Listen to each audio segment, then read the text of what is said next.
You're watching Oilers Nation Everyday with Tyler Yaremchuk. Your one-stop shop for all things Oilers.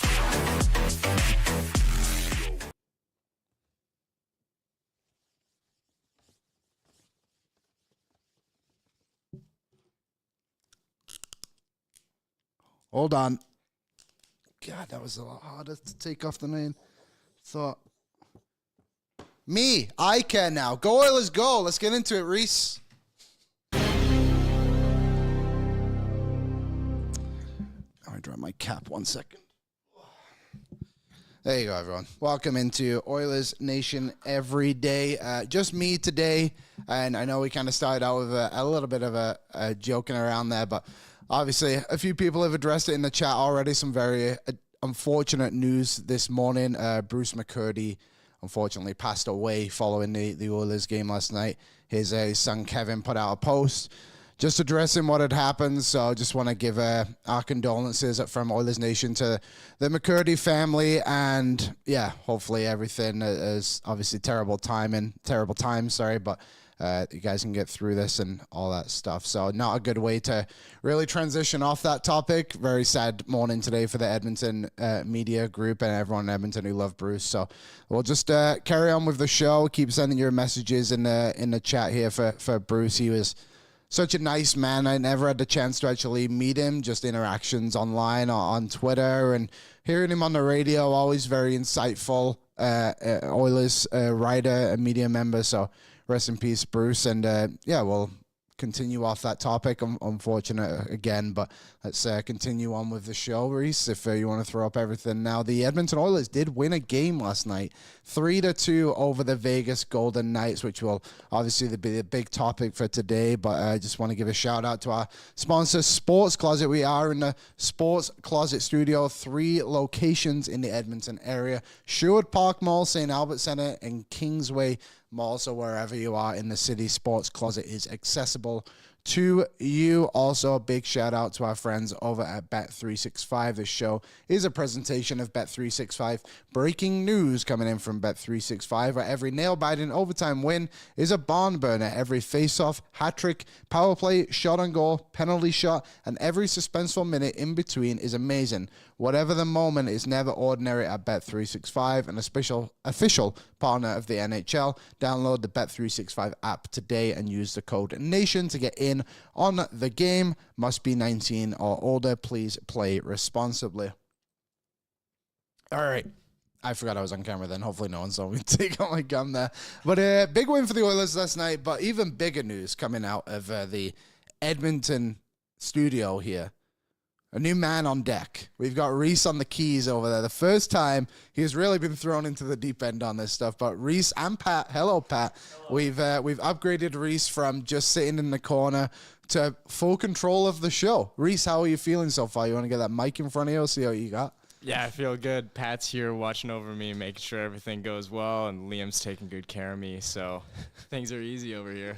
Easy breezy. All right, I'll make life very difficult on you the rest of the show then, if you'd like. But if anything goes wrong today, just know it's Reese's fault, and it's only his fault and nobody else's. But he's done a really good job so far today. The boys are traveling back from Vegas. There was a couple of pictures over on, if you follow any of them on Instagram, you'll see I think a few of them are suffering big time today, to say the very least. A few comments in the Odd Company YouTube chat. I think those guys, it's not available in Las Vegas, but you can get it at the 2 locations in Edmonton, the Ritchie location and the downtown location as well. Uh-oh, a little bit off center there, Reese. That's not good.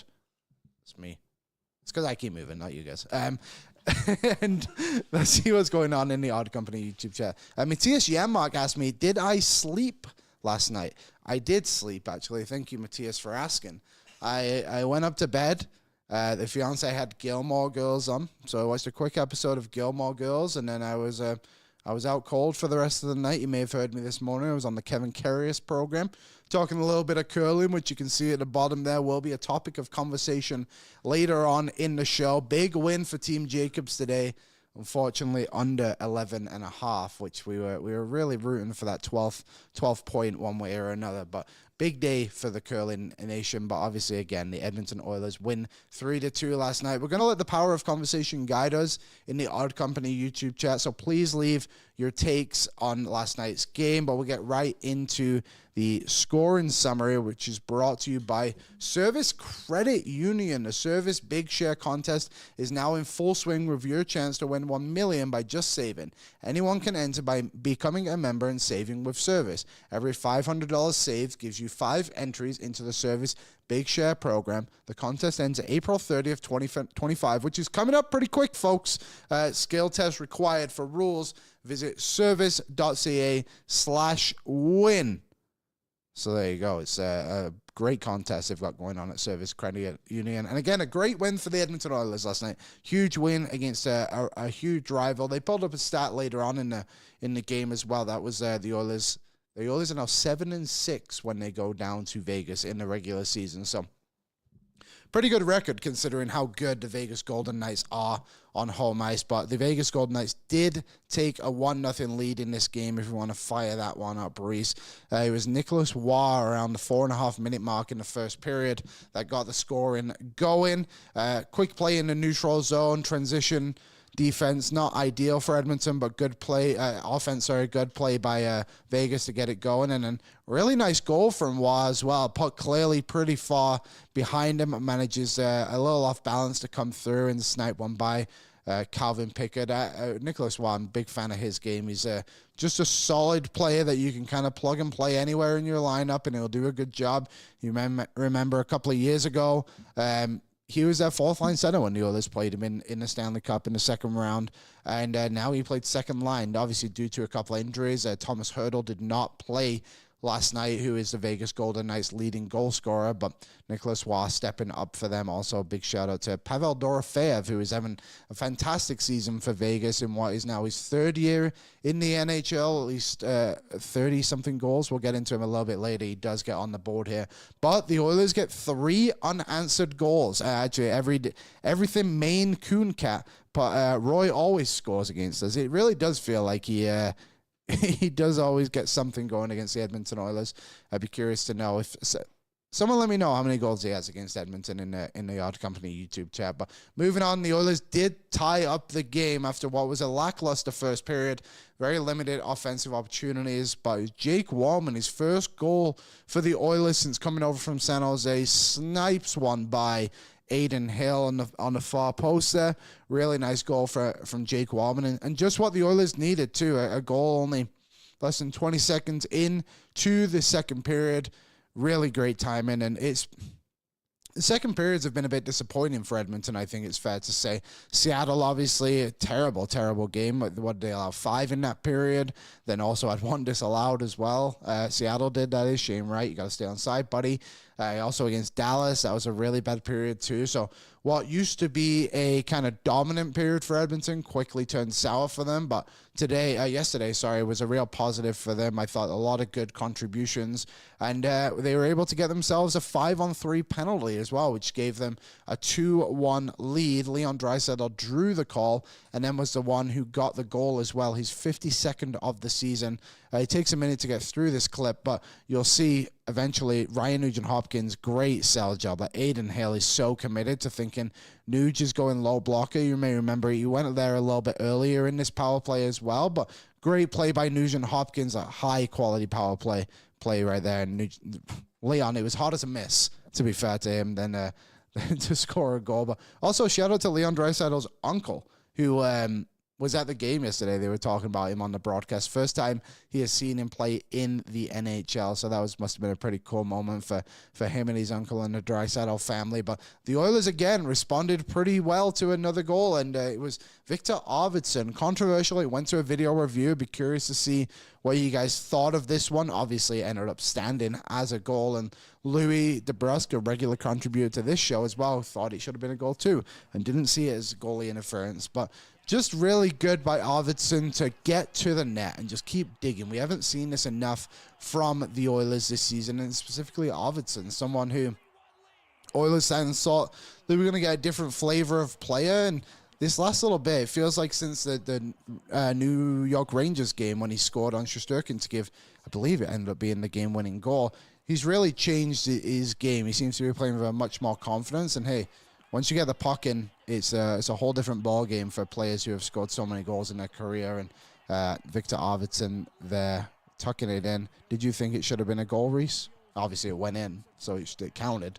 Yeah, I think I have another angle here. Here we go. Like, it is kind of loose under him. Like, I think that he has every right to be going in there and digging for it. But, I mean,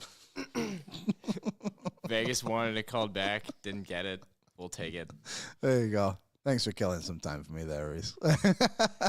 A couple people in the chat, Southpaw said, good goal, poked under the pad, didn't initiate contact, really. Also, too, the majority of, I know where the puck is in the crease, so maybe that's what matters the most, but Hill does initiate the contact outside of the crease as well. Bosch is in. Good goal, right call. Jeff Skinner, sounds good. Yanni, we need to trade some of our skill. Must have missed some initial conversation there. The Iron Duke news reminding us he was the first overall pick. Yeah, he was the first overall pick way back when. I don't think he's actually aged a day since then either, so that's good. The Iron Duke is in again. Hill lifted his own pad. Avi pushed it in. Brian is in and said the only way it was getting called back because it was versus Vegas. Lyle again. Play to the whistle. I love Louis' reaction to the phantom goalie interference call in the first. So, yeah, there you go. I don't remember what that one was, but either way, there was one more goal in this period. The others, again, go into the second intermission. Up 3-1, but Pavel Dorofeyev, I believe it was his 32nd goal. Yeah, 32nd goal of the season. Only a 20 in his career coming into this year, and now a third year with the Golden Knights, and kind of making up for the loss of someone like Jonathan Marchessault, who, of course, they didn't re-sign this summer, who is their all-time leading point getter, by the way. It was somewhat surprising to me. But Dorofeyev, 32nd of the year. Sneaky good goals. I think someone who is playing with a lot of confidence to shoot from there, kind of have the idea of like, hey, let's build up the traffic a little bit here and go from there. Sorry, Bosch, you're right. Goalie interference call on Hyman was bullish. Yeah, sorry, I thought you were referring to a goal that didn't count on the ice, but yeah, the one right off the bat is like Hill moved into him. It was kind of silly, but shout out to Script Sports, whoever they are, and Sportsnet for the highlights. Appreciate the help on that one, guys. But Reese, we'll come to you one more time before we continue on with one big take. Actually, let me just check something here. No. Okay, we'll go with you first. Reese, overall thoughts from last night's game? I thought it went good. Like, they were digging hard, at least. Like, all you can really ask for with McDavid out of the lineup is that these guys are really competing and, like, trying to get these wins so that they can keep moving up in the standings. And I think we really got all we were asking for. Yeah, they did a good job, and it's a good way to start this road trip as well. Obviously, 4 games on the road here. Vegas yesterday, win. San Jose on Thursday, 8:30 p.m. puck drop. Jeez Louise. Saturday, 2 p.m. puck drop against LA, and then they play the Anaheim Ducks as well on Monday or Tuesday, I believe, and then they come home and play whoever they got. Do we have the schedule by chance, the full schedule? Maybe not. That's okay if we don't. There's no problem. I can carry on with everything here. No, we can get it, though. All right, we'll get it. Reese is on the ball, folks. We'll get that schedule up because I got a few things I want to ask some of you about. But firstly, one thing I want to get to, and let me know in the chat as well what your one big take is from last night. One big take is brought to you by Star Mechanical.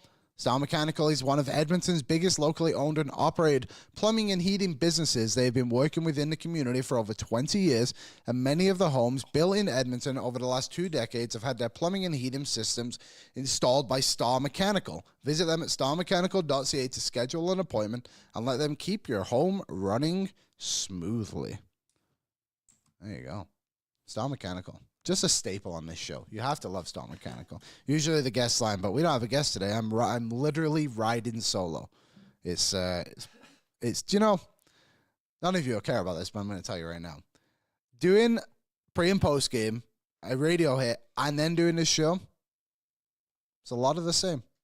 You've probably heard me say some of these things already in the last 24 hours, but this one I've been saving.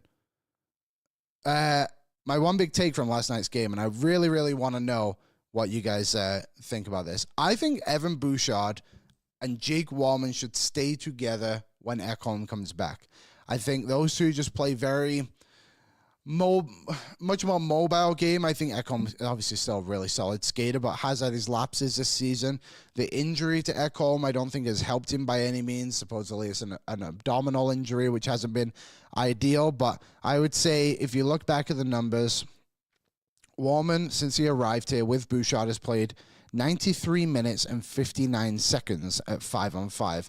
They've been on the ice for 4 goals for and 3 against. Their shots for at 49-40. Now, with Ekholm, who obviously those two have much more familiarity with, they've played over 900 minutes together. Goals for at 44, goals against at 39, shots for 573. Their shots for percentage is 59% in comparison to Wallman and Bouchard. They're at 55%. So their goals for is much more significant as well on the actually Wallman and Bouchard front. I was reading the wrong stat there. 57% of the goals for percentage for Wallman and Bouchard. Now, the way I would do it as well, and Ryan S puts it there, so Ekholm with Nursen. Yeah, exactly. That's what I would do. I think with Nurse, there's the idea of he needs to play simple. Like, we kind of have the joke here of like simple Daryl. Like, once you get simple Daryl, you're in good spot. And I actually think that's where his game is kind of can lack. I think he's much better when he's able to be free with the puck. And I've said this a bunch of times. He is easily the most athletic player on the Oilers. So just obviously his body type, big, lean defenseman who can skate really well. He can fly out there if you give him the puck and the opportunities. And there was a game earlier in the year. Maybe someone can remind me who it was against, but Nurse got the overtime winner and then also had the goal where he banked it off the back of the goalie's header. Tampa Bay sounds familiar, but I feel like that is wrong. Maybe someone can just remind me of who that was. But in that game, I think we saw the best of Nurse because he was just able to skate and get into open space. And we've seen him play well with Kulak this season, too, who would have the more defensive kind of the game. So I really like that idea. Chris put in the chat as well. I think an Ekholm-Emberson combo would benefit the kid. Hey, again, we've seen Nurse and Kulak play a lot together, but I think the problem would be in that situation is you don't want Ekholm to be playing third pairing minutes and you don't want Nurse to be playing third pairing minutes. They need to both be in your top 4. Where Kulak is like, hey, if Kulak only plays 18 minutes a night, it's fine. He's used to it. But I don't think you're getting the best out of Ekholm and Nurse, who you pay significantly more than what you pay Brett Kulak in the lineup. So I don't think you would do that. You could do that for a long period of time. So this is how I would have it, like it's on the screen here. Wallman, Bouchard are these top 2. Replace Stetcher. Another conversation which maybe we could have right now too is maybe Stetcher's your 6th defenseman at the moment over Emberson. Obviously, Emberson was scratched for, 4 or 5 games there, kind of put into the lineup more out of necessity than maybe necessarily a want as well. So I think Stetcher might have taken over the 6th spot on this team, Emberson being the 7th guy and John Klingberg. Is he better than Cam Denny? Maybe that's the big take. Is John Klingberg better than Cam Denny? Reese, what do you think of the defensive pairs? What would you do, Reese? I mean, obviously, like, Deneen coming up and playing his game, he played awesome in that one game that he played. But I think, honestly, like, having it the 4 that are on the screen, or the 6 that are on the screen right now, take out Stetcher, bring back Ekholm. Yeah. I think that's, like, a very legit top 6 D-core. They've got options, and even in the forward group, too, I've seen people mention it for Kane coming back, obviously Trent Frederick coming back, too. McDavid hasn't played in, what's he now, 5 games, I think, maybe only 4, whatever it's been. He's not in the lineup. So it's the Oilers have a lot of options, and it's very encouraging signs. They actually just signed a couple of Europeans as well later, which we'll get to when we get to what's trending, which is also Curling Nation, by the way, if you're curious what that is all about. Checking over on the Odd Company YouTube chat. Obviously, Ryan, as we mentioned, Ekholm and Nursen, yes, that would work. Sadistic Angel, they seem to work well together. Yeah, I think last night was a very encouraging game from them. I thought Bouchard played honestly pretty unreal. He had a really good game as well against Calgary. I thought that pass to Draisaitl on the game tying goal was fantastic. What else we got here? Liam, you're never alone. Thank you, California Oilers fan. That is big. Audio Oh, not our audio, the game audio. People weren't happy with the game audio last night. I don't really understand why. We got to the Chris comment. Robin with Kane, Frederick, Ekholm, Stu, McDavid back for the playoffs. Oh my, look out. FOFO. Anyone know what that means? Payton? No? FAFO. No idea. Someone let me know. Liam Nurse overteam winner was McDavid's 1,000th point game. Thank you very much, Dominic. I still don't know who the others played that night, but whoever it was, that was a 1,000 point game. Okay, what else do we got, Reese? We'll continue on with kind of another question I have for you guys. It's a Sherwood Ford Giant Question of the day. Hockey, and we'll make a poll on this one, I think, Reese, as well.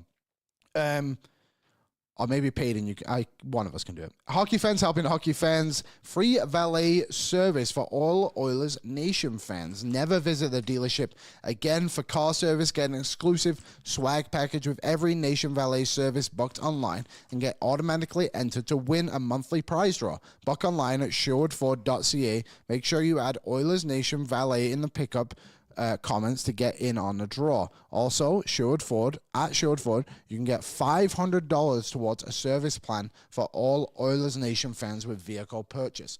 Oilers Nation fans, your hockey destination is Sherwood Ford. So there you go. Big question. Stuart Skinner or Calvin Pickard? I think it's becoming much more of a conversation. And obviously, we have been pro goaltending around here in the sense of like we believe that Stu could turn it around, and Pickard's been fine most of the season as well. I mean, obviously he's a backup goalie and doesn't have the most difficult schedule in the world, but in games when the Oilers have needed him the most, he's done really, really well. So we don't have a timeline on when Stuart Skinner is expected to return to the lineup, but I would assume, I'm pretty sure with concussion protocol, they have to be out at least 5 days. So he isn't on the road trip, so I don't expect him to play at all, which would mean St. Louis would likely be the first game he can come back to. Now, my question to everyone in the chat is, which way do you go? Do you throw Stu right into it again against the Blues, who are absolutely red hot at the moment? Or would you go with Pickard, give Skinner the San Jose game, then you also have a back-to-back against Winnipeg, LA, and then Skinner again, maybe against the San Jose Sharks. Bit of a softer schedule for him, but the way I would do it would be the 2 games against San Jose, which are at home on Friday the 11th, and then on the road, the last game of the season against San Jose at 16th of April, and I would also give him the 14th, which is obviously a big game. So out of the 5 games, which I'm assuming Stu will be back and available for, no official report on that, I would give Skinner 3 of the 5 games. Any thoughts on that, Reese? What would you go with for Stu, dog? I would have no problem giving Stu like the majority of the starts down the stretch. Obviously, like him getting banged up at the end of the season is not ideal. Yeah. And then having him come in the playoffs a little bit colder, I don't really like that a ton. So if we can get him as many starts as possible pretty much without killing him down the stretch, I think that's ideal. Yeah, I think that would be good. Robin also threw it out there. F around and find out is what FAFO stands for. The youth didn't understand that one, Robin. I'm the youngest man. Actually, sorry, Pat, you're the oldest man in this room. I'm the second oldest man in this room, and I did not know what that means. A few people in the chat here. Joel said Pickett has done more to deserve the net. It's become a real conversation, which I honestly am very surprised about. I believe in both of these goaltenders, as you guys, if you've been watching the show most of the season, would believe that as well. So I do think no matter what, Skinner will get game 1 of the playoffs. But we saw it last season. It's not just a lock that he plays every single game. Pickett came in for those 2 games against Vancouver and did very, very well. And Knobloch has shown in the playoffs he's not afraid to make those tough decisions and give Pickett the net if he deserves a go or Skinner's not going. And I think that's the way it's going to go as well. Ryan S. put in there, loves Stu, but right now picks. Yeah, I think that's fair. Stuart Skinner's mustache. I love to see my Cal pal succeed. There's a poll in the chat. Shout out Reese. Reese got that poll out there, I think, for doing that one. the Iron Duke, Stu, because we need him to become the long-term star. It's true. Like, it's the other thing to consider. So here's the schedule here. Someone put it in here as well. Bosch, Rodrigue start versus the Sharks. 7. Bro, give Rodrigue a shot. I'm not playing Olivier Rodrigue in the playoffs, I'll tell you that much. But San Jose tomorrow. Tomorrow. 8:30 p.m. puck drop Mountain Time. So you're probably looking at more like 8:40 puck drop, which sucks for us. But for me, Rodrigue has to start that game just to give Pickard, because you're going to give Pickard the next 2, considering the time of when the San Jose one is and when the LA one starts. It's not as significant as a rest between both of those games as maybe what the calendar would look like if you took the times away. But I would go Rodrigue there. Also, the last time, pretty sure this is a fact, and I said this on the post-game show yesterday, so sorry if you heard this one already. The last time the Oilers played a rookie goalie in San Jose, do you remember, Reese? Remember what happened? I don't. No? Pat and Payton do, so I won't let them do it. Stuart Skinner, he got a shutout the last time. Mike Smith and Mikko Koskinen, for whatever reason, one of them was unavailable, maybe even both, and Skinner was called up, played the game against San Jose. Believe it was a 3-0 win. Then he got sent down the next day to Bakersfield. He stayed down there, but Rodrigue won't get sent down because, like I said, Stuart Skinner is not on this trip. But I don't think Rodrigue would have left his carry-on in Edmonton if you're picking up what I'm laying down. So there you go. Brian said, Liam, facts is what we're here for. Well, I'm ready to lay them all out for you, Brian, because I've got comments that might be facts. Pretty sure most of them are true, but we'll see. California Oilers fan, let's get Pickard 20 wins. Honestly, I think it's guaranteed that Pickard gets 20 wins on the season. I wonder when the last time he had a 20-win season. He obviously played 50 games back in 2017 for Colorado. He has never had a 20-win season. He played 50 games that season and only finished with 15 wins, although he did have a 904 save percentage and a 2.98 goals against average for Colorado in 2016. 17, that was Nathan McKinnon. I believe that was his rookie season. 16 goals for Nathan McKinnon. You guys might have seen that flying around right now. That was not his rookie season. That was his 4th season. But just McKinnon's first few years, this is very much a side topic. First few years in the NHL, and now people talking about Bedard and how he's not living up to the hype. It's like, well, he is on a dreadful, dreadful team. So I think you got to lay off a little bit on Connor Bedard. Obviously, the Oilers will get a look at Macklin Celebrini, who seems to have fallen out of the Calder race quite heavily, to be honest, which is unfortunate. It seems like it's Lane Hudson's to lose. Tyler will not like knowing that, considering he has a substantial bet on Celebrini to win the Calder this year. But 21 goals this season for the San Jose Sharks. Rookie, him and Will Smith have kind of been leading the charge down there in San Jose. 2 very entertaining future prospects. William Eklund as well, 55 points for the San Jose Sharks this season. Matthew, Liam, would you start, or who would I start against the Dirty Kings on Saturday? Stu or Pickard? Well, I think it only is Pickard because Stu is not on the road trip. The only injured players that are on the road trip, Frederick Kane and Connor McDavid, all 3 of them skated yesterday. Another side conversation is I would not be surprised if Evander Kane stayed in California, played a couple of games for the Bakersfield Condors. I believe it was Tyler Mulick pointed it out the other day on this show that he can only be down there for 1 week as like an active conditioning stint. So let's look quickly at the Bakersfield schedule. They have Saturday, Sunday this week against Tucson.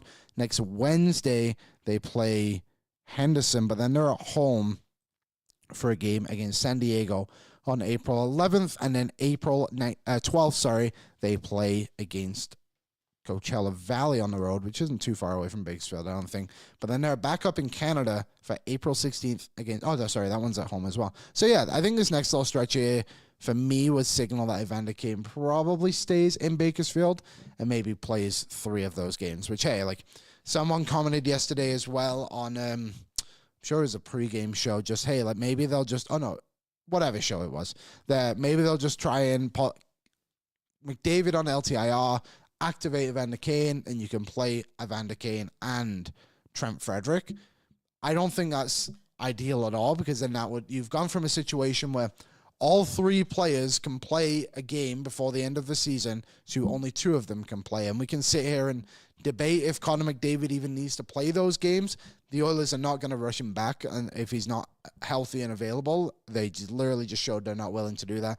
With Leon Draisaitl, he came back when he was fully ready to go and has been unreal these last 2 games for Edmonton. So I don't see a scenario where the Oilers put McDavid on the LTIR. That just seems a bit silly for me. But looking at the YouTube poll, who should get more starts down the stretch? There is 115 votes right now, and somehow we're at 50-50. Reese, make that make sense to me, because odd numbers. Oh, there you go. There we go. With 1 vote, Calvin Pickett has taken the lead at 51%. The picks, 51%. Stu, obviously, at 49 to play more games down the stretch. So it's 5 games. We're assuming Skinner comes back after this little stretch here in California and Nevada, and then we'll go from there. So I think Pickett will get the start against St. Louis. He'll end their win streak. Stuart Skinner against San Jose a couple of times. I would give him the LA game as well, but also maybe the idea of like, hey, like we don't want to show our cards to the LA Kings that late in the season. But if there's a lot on the line, then that kind of is what it is. 7 is in McDavid to Bako, get 200 goals in a single game. No one would be that surprised. I mean, it'd be kind of nuts, but either way. We have a new friend to welcome to the show. And then we'll be showing you a little clip of what they've been going up to as well. But this segment, time now for the menu presented by the Ninja Crispy 4-in-1 portable glass air fryer. Check this out. Meet the first of its kind, the Ninja Crispy portable cooking system. The power of a full-sized air fryer in the palm of your hand, so you can cook big or small batches. Just prep it, crisp it, serve it, and store it all in one. Now that is lovely. It doesn't get much better than that, folks. But shout out to our new friends, Ninja Crispy. It is an all-in-one system that includes 4 quarters, 6 cups, temp-worn glass containers, and 2 storage lids. The Ninja Crispy is a thermal, shock-resistant, and can go from frozen to crispy in minutes. With a crispy power pad, you can get the power of all 4 full-sized air fryer in the palm of your hands. Cook a personal-sized meal in 7 minutes in a 6-cup container. Max crisp, bake, air fry, re-crisp with the Ninja Crispy. You can prep, cook, and store anything from the Ninja, from crispy favorites to one-dish meals. Visit their website in the link in our description and stay tuned for a chance to win a free Ninja Crispy for one of our lucky listeners. There you go, folks. Who doesn't love a good Ninja Crispy air fry? Those things are special. Also, too, quick ad. So that was nice. We don't need these 2-minute ads, folks. The 15-second one is a big one. Captain Felton in there said, hey, Liam, did you have so much FOMO from the Nation Vacation as I did? Captain Felton is usually a staple on the Nation Vacation, so I was surprised you didn't go, Captain. But of course you have FOMO. Well, you know, I'm not going to lie, and I'm sure the other 4 gentlemen there are 3 gentlemen in the room, unless there's a 4th who we just don't see. Ghosts. You know, you think about these trips, you're like, it's okay. Like, I don't need to go on this one. And then you see the fun they have, and you're like, that might have been nice. But whatever. I can't wait to hear the stories of what was been up to, because he was telling me a few things before the trip, and I just don't know how it went for him, if I have to be completely honest. Was is a man of the people, and he's a great guy, but he is special to me in my heart.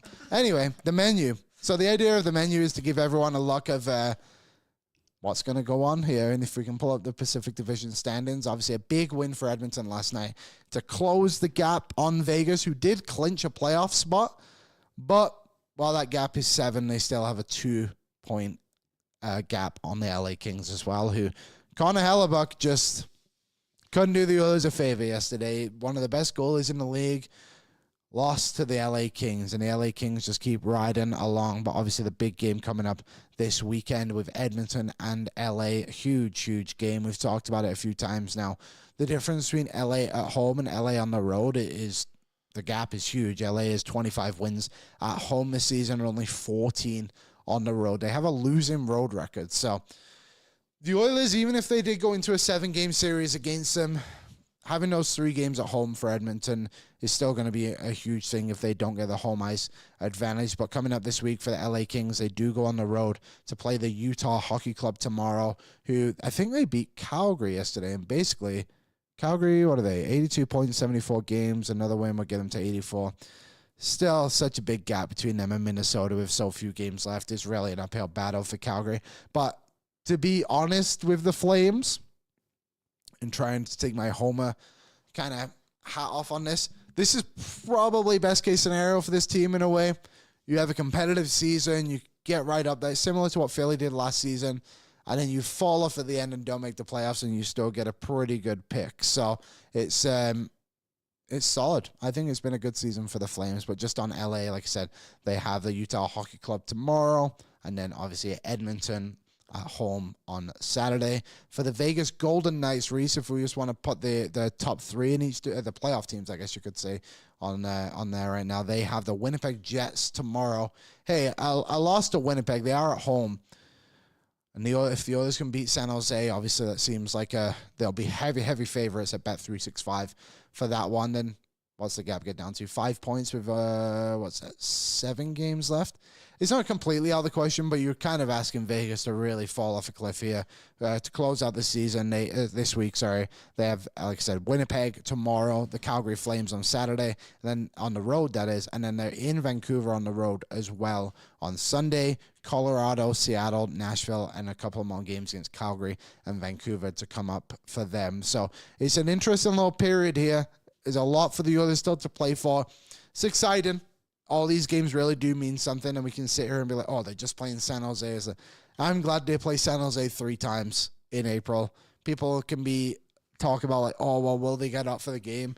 The Oilers have way too much to play for to not get up for these 3 games against the San Jose Sharks, and obviously one against Anaheim too, who underrated team, I think. I think people see Anaheim and just assume it's been this like dog water team for the last few years, but they're a solid roster. They've got a lot of fun players on that team. We've obviously seen them beat Edmonton earlier in the season as well. So yeah, it was a good season for the Anaheim Ducks. But there you go. Let me know actually in the chat right now where you think the Oilers are going to finish in the standings. Ryan puts in there, Calgary and Vancouver are done. Yeah, they're pretty toast. 7, jealous of Wolf. That guy is legit. Yeah, he's a really good player. Ryan Spotkowski. I'm happy to see the Flames and Canucks head into a rebuild. Me too. The Oilers have done a great job of just eliminating teams. Shout out to the LA Kings for just like not folding to the Edmonton Oilers the last few years. The fact they're going 4 years strong in the playoffs, good for them. Way to go, LA. Excited to sweep you in a couple of weeks. Jets lost out of spite from the California Oilers fan. A couple of people commenting here as well just about the players the Oilers have signed. We will get to that shortly. Yeah, there's obviously a lot of people talking about Bruce McCertie as well. Obviously, really terrible news. We talked about it off the top, and sad day for Edmonton media and losing someone as great as Bruce was. So very disappointing news, obviously, this morning. So yeah, love out to the McCertie family. A couple of predictions here of where people think the Oilers will finish in the division.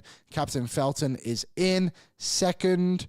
Wise Kyle, very optimistic Wise Kyle, but he is a Wise fan. First in the Pacific. Brady also says second, along with Southpaw. Sean is asking, when will McDavid be back? So you may remember last week when we had our friends Pete and DJ here, which was awesome to have them around. I hope you guys were able to get down to Greta and meet them there, or if you saw them as well at the Oilers game, perhaps. I said Draisaitl would come back for the BOA, and he did. That was me reporting. Also, you guys may have seen, I've been speculating on this for a while. 4 U of A Golden Bears going to the University of Nebraska, Omaha. I've been talking about this, Reese. You heard me. You're in here every day. I have mentioned this before. And now I'm going to go out on a limb again. I'm going to say McDavid comes back against the LA Kings this weekend. And the Oilers will win that game because McDavid is back. Having McDavid and Draisaitl ready to go for the playoffs. McDavid will return against LA. That's not me reporting. That is me writing that in stone. Take my word for it. for whatever that's worth to any of you. Probably not too much. Let's get into the Safeway picks because I had a great week in the Safeway picks. Think you know hockey? Play the Safeway My NHL picks weekly for the chance to win big prizes, like a trip for 4 to an NHL opener next season of your choice. A new slate of games opens up every Thursday, which is tomorrow, and from now until the end of the regular season. So download the Safeway app and start playing today for your chance to win. I went 4-1 on my picks last week. That was huge. Tyler and I are not competing for anything in this, which maybe we should next season if hopefully our friends at Safeway return. But I went 4-1. Let me see it. So I got Tampa Bay over Utah, which they won 8-0 in the Sergachev Bowl.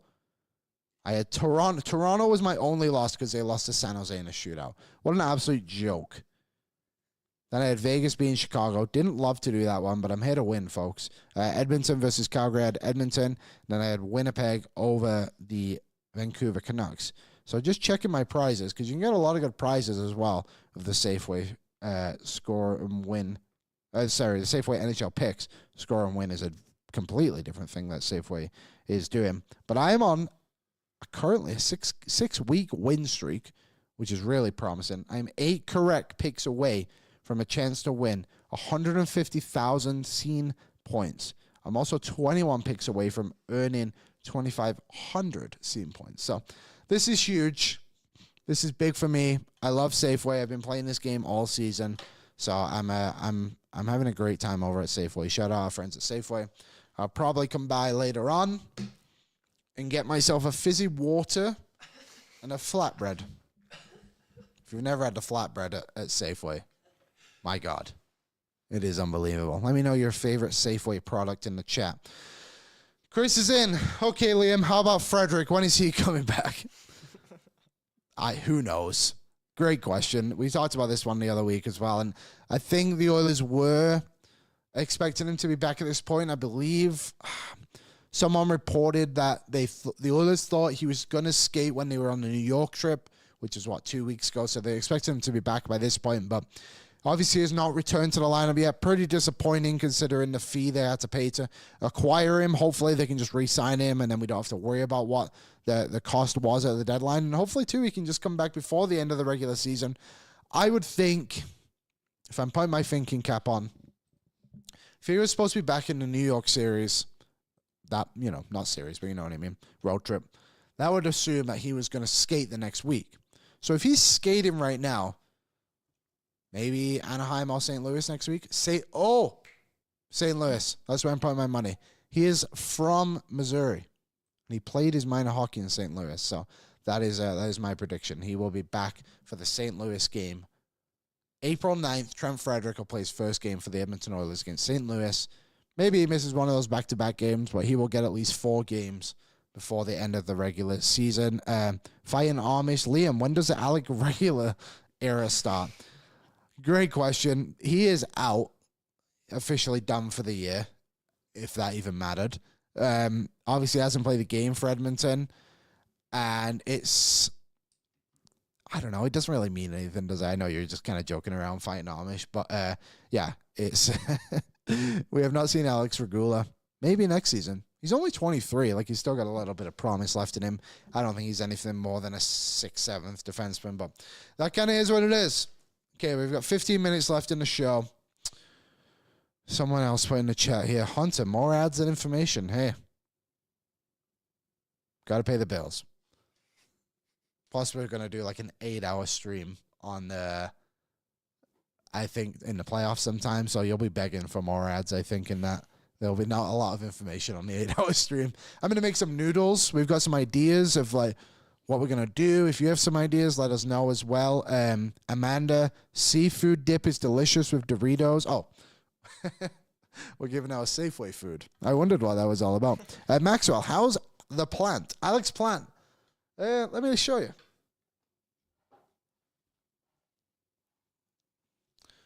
Pretty good. I would assume. It's still green. What do you think? I think it should be fine. I'll put him up here. All right. At this point, we're just killing time. Okay, let's get into what's trending because this is what I've been eager to talk about the entire time. What's trending brought to you by Douglas Mattress, proudly made in Canada. Unlike many other brands, expert craftsmanship, all made in Canada. Get Douglas Mattress delivered in a box to your doorstep with free shipping, coast to coast, or pick up one ready to go at their Manchester store location Manchester Square location, in Edmonton. Every mattress order comes with free sleep bundle, 2 memory foam pillows with pillow protections, 1 luxurious cotton sheet, and 1 mattress protector. Visit Douglas Mattress /Oilersnation again. Visit their new store in Manchester Square. I got to go check that out. I'm going to need some new pillows. I've got, you're supposed to change your pillows pretty often. Probably should get on that one, but Douglas, they make mattresses and they've got some great pillows as well. People are asking for ghost stories. No sign of the ghost recently. Thank goodness, because that is terrifying. Pat, any ghost stories? Pat is rolling up the mic. We've never asked Pat about ghost stories before. No, nothing new. Nothing new? Well, just tell us one. Doesn't have to be true. A ghost story. Well, have you ever had the sleep paralysis? Oh, yeah. Yeah. That's scary. nuts. Yeah. So, you kind of half wake up and it feels like there's someone in the room with you, but you're in your room. Yeah. I've had that happen recently. Yeah. So that was a scary one. Yeah, that can be pretty spooky. Yeah. I talked about ghosts with my fiance in the house. To me, that just feels like a bold place to discuss it. What if the ghost hears you? Not ideal. Although last night we did have an interesting one of we thought the blinds were more open than they were, and they were fully closed. Pretty sure I saw her open them, so that's interesting. Bosch, Liam, remove all doors in your house, and then voila, ghosts are gone. Yeah, right. No need for them to walk through doors. Anyways, back to the real conversation. The Oilers did sign 2 European players. Let me get the name of the second gentleman. But the first one, Josh Szymanski. Well, obviously, we talked about him a little bit last week. Bob Stauffer here. There were numerous teams looking at Szymanski, the rangy left shot pivot that has some skill. Will be an interesting prospect for Edmonton. All signs are pointing that he'll be over next season. I believe he signed a 2-way deal. Has taken big steps in the DEL the last couple of seasons. The Oilers also signed David Tomasek on a 1-year deal worth $1.2 million from the Swedish Hockey League, the SHL. And I believe that, here it is, from Frank Saravalli.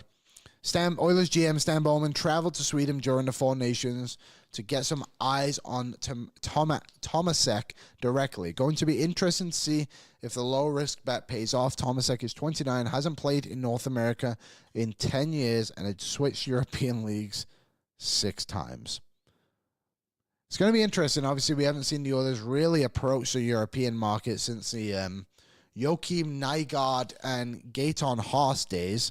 But just on David Tomasek, as Frank mentioned, has played in North America.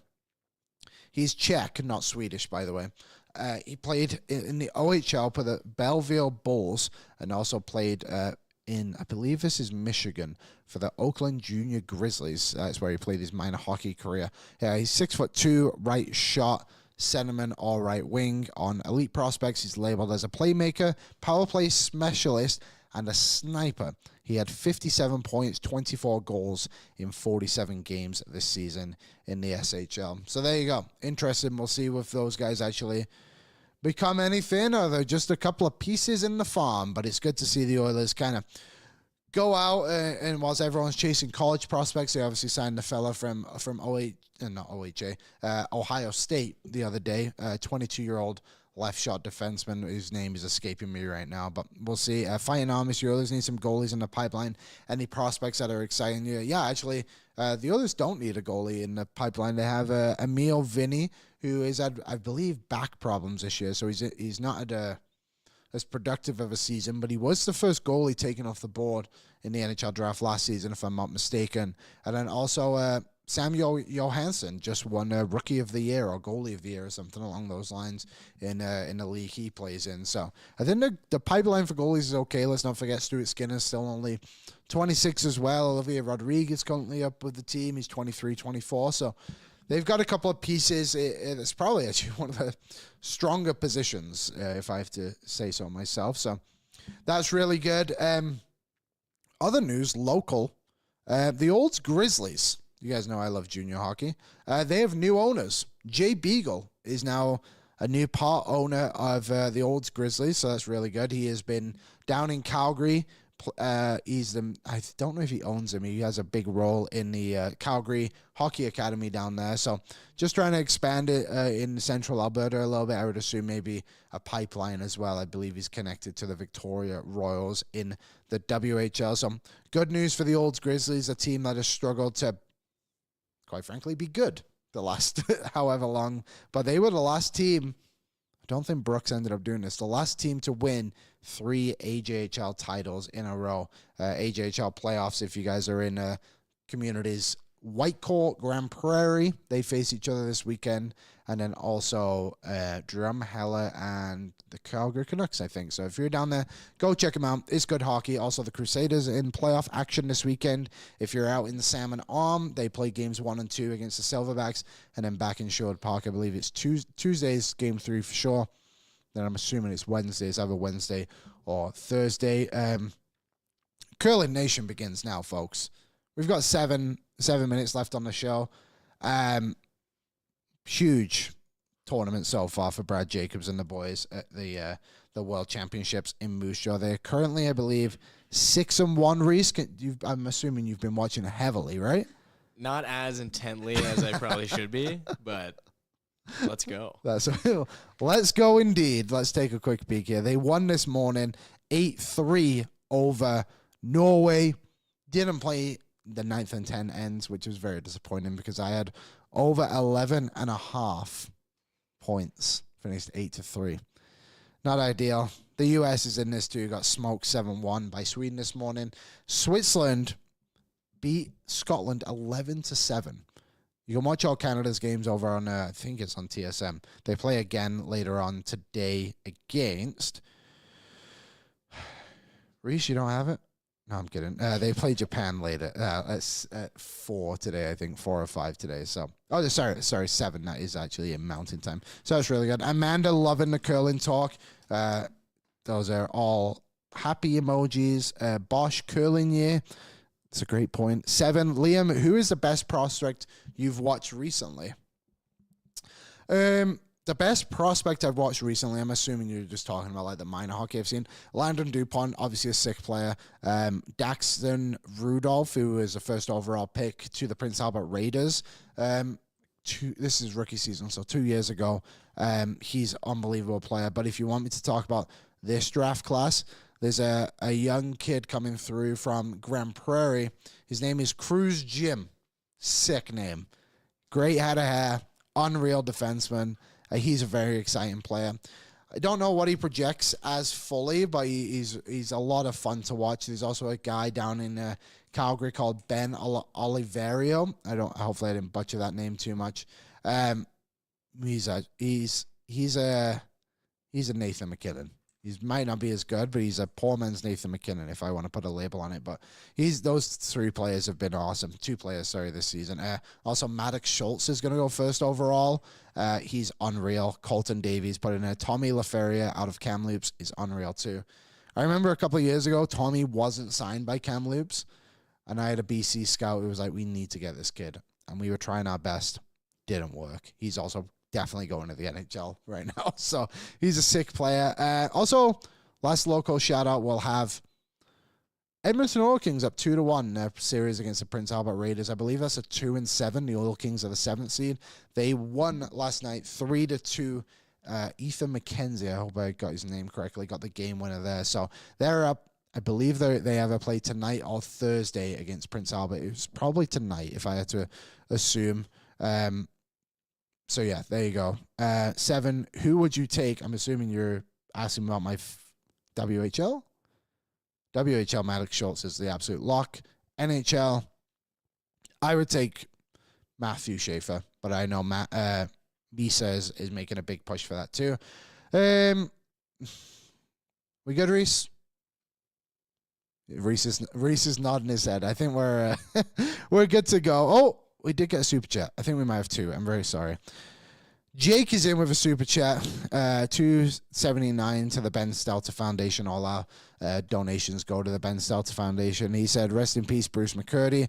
Beyond gutted, huge loss. Yeah, really difficult day for Edmonton media, of course, with the loss of Bruce McCertie. Hopefully his family can be okay, as difficult as these times are. Obviously, they're awful. Northside Norm put in $10 to the Ben Stelter Foundation and said, thanks for interpreting my comments last night that I typed out without my glasses. Lol. Cup year.